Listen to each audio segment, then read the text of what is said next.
চোখ রাখবো পরের খবরে। কেন্দ্রীয় আইন প্রত্যাহারের বিরুদ্ধে ঐক্যবদ্ধ প্রতিরোধের সামনে পিছু হটতে বাধ্য হলো সরকার।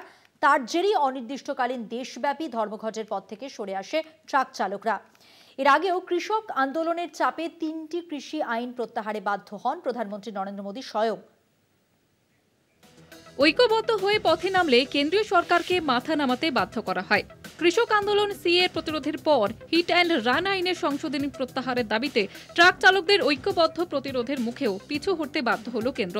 2019 সালে দ্বিতীয় দফায় ক্ষমতায় বসেই নরেন্দ্র মোদী ধর্মের ভিত্তিতে নাগরিকত্ব দেওয়ার লক্ষ্যে সংশোধনী পাশ করান সংসদে।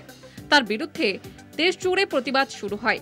সংখ্যাধিক্যের জেরে সিএ পাশ করালেও বিরোধীরা পথে নামায় সেই আইন লাগু করার ঝুঁকি এতদিনেও নিতে পারেননি মোদী অমিত শাহ জোটে।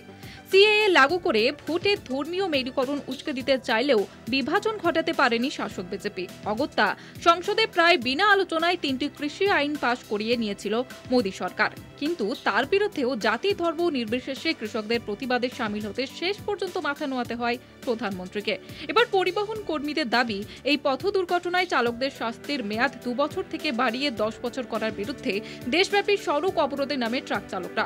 ফলে মাল পরিবহন থেকে যাত্রী পরিবহন ব্যাপক হারে ব্যাহত হয়।